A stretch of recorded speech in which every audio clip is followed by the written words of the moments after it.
penjelasan mengenai kronologis sebelum fit and proper hari ini. RDPU Komisi 1 DPR RI dengan calon Panglima TNI pada hari ini dilaksanakan dalam rangka mendengarkan visi misi calon Panglima TNI. Hasil RDPU ini akan menjadi dasar bagi kita dalam memberikan persetujuan terhadap calon Panglima TNI sebagaimana amanah pasal 17 ayat 1 nomor 3 tahun 2002 tentang pertahanan negara jungto pasal 13 ayat 2 Undang-Undang 34 tahun 2004 tentang Tentara Nasional Indonesia. Sebelum kami persilahkan kepada calon Panglima untuk menjelaskan visi misi, kami sampaikan beberapa hal terkait dengan calon Panglima TNI berikut. Yang pertama, surat Presiden telah mengirimkan surat kepada pimpinan DPR melalui surat nomor 57-Pres-10-2023 tanggal Oktober 2023 perihal pemberhentian dan pengangkatan Panglima TNI.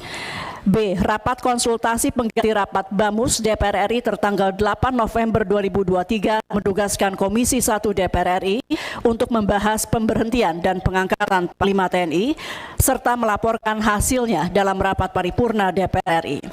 Menindaklanjuti penugasan tersebut, Komisi 1 mengadakan rapat intern Komisi 1 tanggal 9 November 2023 yang memutuskan untuk melaksanakan RDPU dengan calon Panglima TNI pada hari ini, yaitu Senin 13 November 2023 dalam rangka penyampaian visi misi calon Panglima TNI. Adapun mekanisme, Bapak Ibu mohon, kita sudah mau sebentar lagi mulai, saya sampaikan sedikit saja sebelum berikan waktu ke calon Panglima. Mekanisme RDPU kita pada hari ini yaitu A. Penyampaian visi misi.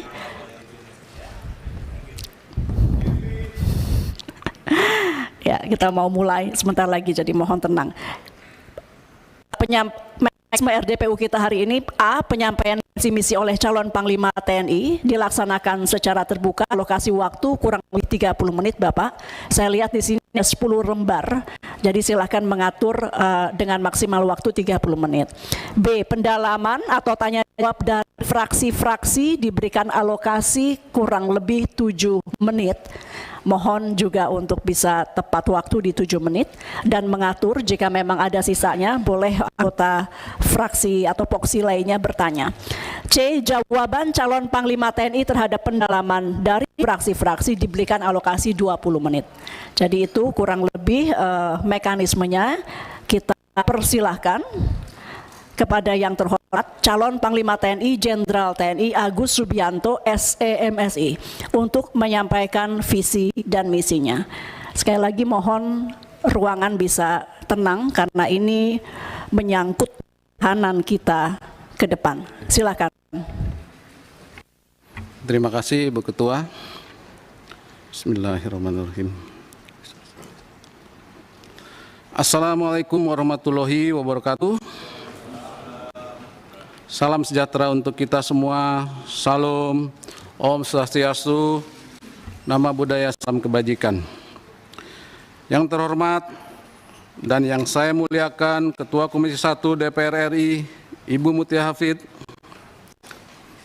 Yang saya hormati para Wakil Ketua Komisi 1 DPR RI, Bapak Utut Adianto, Bapak Sugiono, Bapak Teguh Rifki Harsa, dan Bapak Abdul Haris Al-Mashari. Saya hormati para ketua fraksi, Bapak Ibu anggota Komisi 1 DPR RI yang saya hormati, serta hadirin sekalian yang berbahagia. Pertama-tama kita panjatkan puji dan syukur kehadirat Tuhan yang Maha Pengasih, lagi Maha Penyayang, karena atas rahmat karunia-Nya kita diberikan kekuatan dan kesehatan untuk dapat hadir pada acara yang sangat penting ini. Kita patut bersyukur karena stabilitas keamanan di negara kita masih terkendali dan roda pemerintahan dapat berjalan dengan lancar. Bila kita melihat di belahan bumi yang lain, saat ini mereka sedang hidup dalam situasi perang yang mencekam, penuh dengan tekanan dan ribuan nyawa menjadi korban. Bahkan hingga saat ini perang Rusia-Ukraina dan konflik Israel-Palestina belum juga menunjukkan tanda-tanda akan berakhir.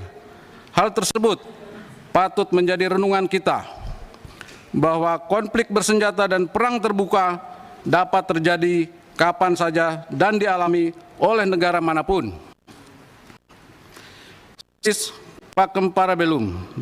Jika menginginkan perdamaian, bersiaplah untuk perang.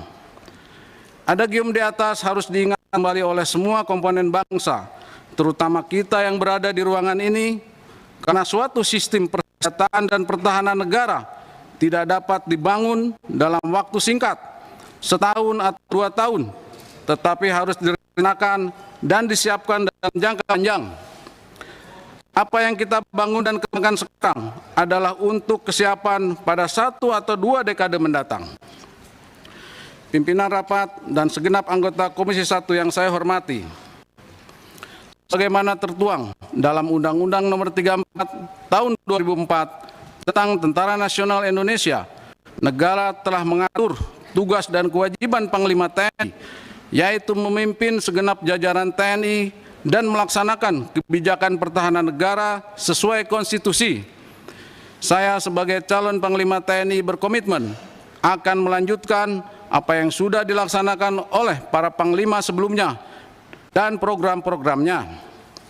Sebagaimana tertuang dalam Rencana Strategis TNI tahun 2020-2024 yang berpedoman pada sasaran kegiatan prioritas nasional pada Rencana Pembangunan Jangka Menengah Nasional tahun 2020-2024 dan Rencana Strategis Kemhan dan TNI tahun 2020-2024 dengan selalu mempertimbangkan secara seksama perkembangan lingkungan strategis dan tantangan yang akan dihadapi.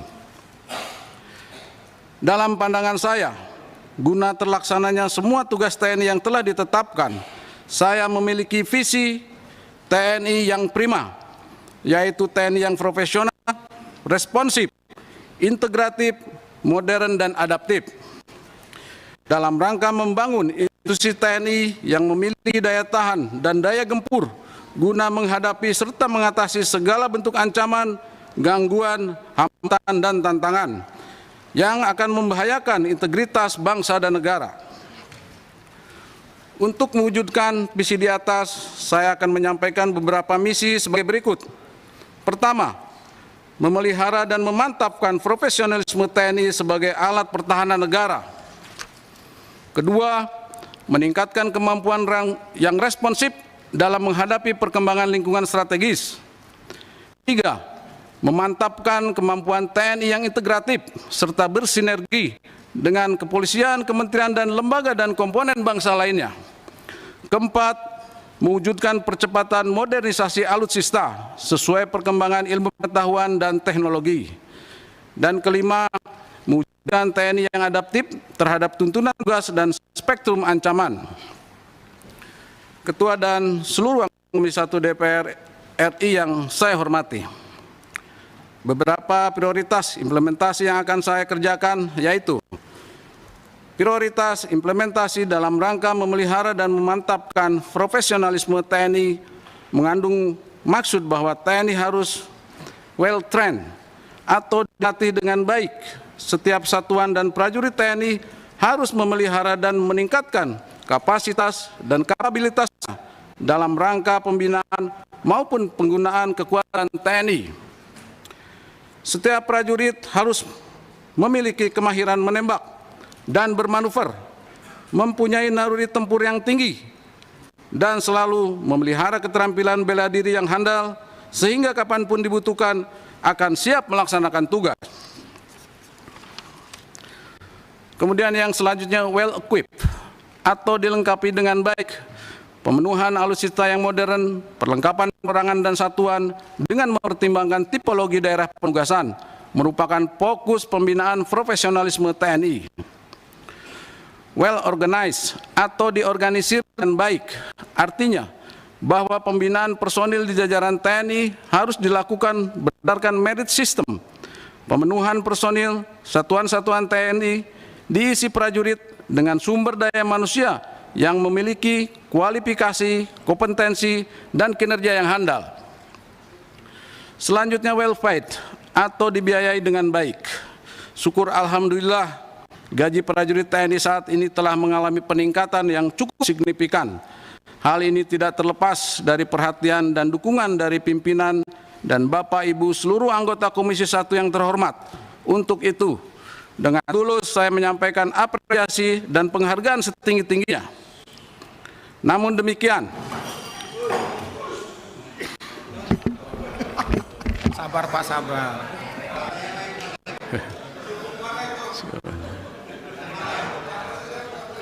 Baik, saya lanjutkan.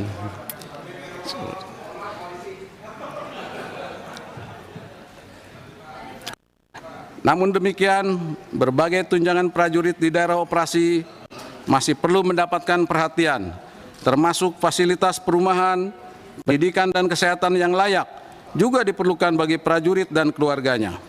Karena hal ini sangat berpengaruh pada moral dan semangat prajurit saat melaksanakan tugas. Sebagai tambahan terkait kesejahteraan, pada kesempatan ini saya juga ingin menyampaikan bahwa atas semua jasa serta pengorbanan para pejuang dan senior TNI, saya akan memberikan perhatian kepada para purnawirawan dan warakauri. Untuk prioritas implementasi dalam rangka meningkatkan kemampuan TNI yang responsif terhadap setiap perkembangan lingkungan strategis, beberapa hal yang perlu mendapat perhatian kita bersama antara lain: terkait potensi konflik di Laut Cina Selatan, perlu peningkatan kewaspadaan dan kesiapsiagaan melalui pengembangan kapabilitas satuan TNI terintegrasi di wilayah Natuna, karena satuan tersebut memiliki peran vital untuk menciptakan deterrent effect sekaligus sebagai mata dan telinga bagi sistem peringatan dini kita atau early warning system. Untuk mengatasi konflik vertikal seperti masalah di Papua, pendekatan smart power yang kombinasi hard power, soft power, dan diplomasi militer mutlak dilakukan. Hard power melalui siaga tempur untuk menghadapi kombatan dalam rangka penegakan hukum. Soft power dengan mendukung pelaksanaan percepatan pembangunan kesejahteraan di Papua. Pendekatan soft power tersebut secara bersama-sama bersinergi antara TNI dengan semua kementerian, lembaga dan pemangku kepentingan terkait. Diplomasi militer dilakukan dengan menginisiasi kegiatan bersama, patroli terkoordinasi, atau pertukaran personil TNI dengan negara-negara di kawasan.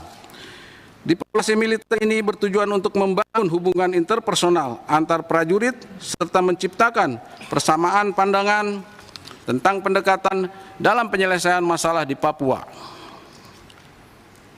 Kemudian berkaitan dengan Pesta Demokrasi Pemilu 2024, saya berkomitmen untuk memberikan jaminan netralitas TNI pada setiap tahapan pemilu, sekaligus akan memperkuat sinergitas dan soliditas TNI Polri dalam mengamankan jalannya proses demokrasi melalui latihan dan posko bersama, sehingga kelangsungan roda pemerintahan dan stabilitas politik tetap terjaga. Selanjutnya mengenai konflik horizontal, saya akan lebih mengedepankan upaya untuk meredam potensi konflik yang ada dengan menginstruksikan kepada seluruh jajaran TNI untuk mengoptimalkan kemampuan teritorial dalam rangka deteksi dini, cegah dini, dan penanggulangan dini bersama aparat keamanan lainnya. Sedangkan untuk merespon banyaknya potensi bencana alam di negara kita, TNI akan mengedepankan upaya preventif, mitigasi, dan kemampuan reaksi cepat di seluruh daerah rawan bencana. Tentunya, kemampuan tersebut harus dilatih secara terus-menerus. Namun demikian, kita tidak bisa mengesampingkan perlunya pemenuhan perlengkapan penanggulangan bencana yang memadai di setiap satuan TNI, sehingga hasil yang dicapai akan lebih optimal. Pimpinan rakyat dan segenap anggota Komisi 1 yang saya hormati, berangkat dari fenomena perang ke depan yang akan sangat bergantung pada teknologi, maka beberapa program prioritas yang akan saya lakukan untuk memantapkan kemampuan TNI yang integratif, yaitu: pertama, mengintegrasikan seluruh alutsista TNI dalam sistem pertahanan terpadu melalui Network Centric Warfare System, guna meningkatkan pertahanan negara termasuk kawasan ibu kota Nusantara. Kebutuhan atas keterpaduan sistem berbasis jaringan dari berbagai keunggulan alutsista ketiga matra TNI sudah merupakan keniscayaan. Kedua, meningkatkan kemampuan dan mengintegrasikan satuan cyber TNI guna mendukung tugas pokok TNI, khususnya mengantisipasi perang multidimensional di dunia maya. Dan ketiga, meningkatkan peran TNI bersama Polri dan kementerian atau lembaga secara integratif untuk menghadapi berbagai situasi kontingensi dalam rangka melaksanakan tugas keamanan dan ketertiban masyarakat. Dalam rangka mewujudkan percepatan modernisasi alutsista di tubuh TNI, maka pemanfaatan kemajuan teknologi artificial intelligence atau kecerdasan buatan dan informatika harus dilakukan secara terprogram serta berorientasi pada integrated based system yang merupakan sebuah sistem berbasis keterpaduan untuk menjamin adanya interoperabilitas seluruh matra dalam rangka meningkatkan efektivitas pencapaian tugas pokok TNI. Modernisasi alutsista berbasis digital juga diperlukan sebagai kebutuhan untuk mendukung pengamanan jalur logistik maritim sebagai wujud kontribusi TNI dalam menyukseskan visi poros maritim dunia.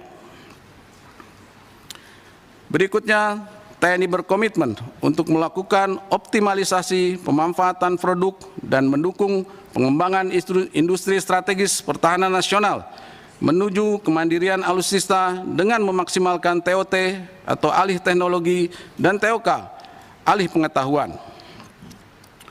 Kedepan, pengadaan alutsista, perlengkapan dan peralatan di jajaran TNI harus berdasarkan pada kebutuhan satuan, di mana prosesnya dilakukan secara transparan dan akuntabel sesuai prinsip good governance.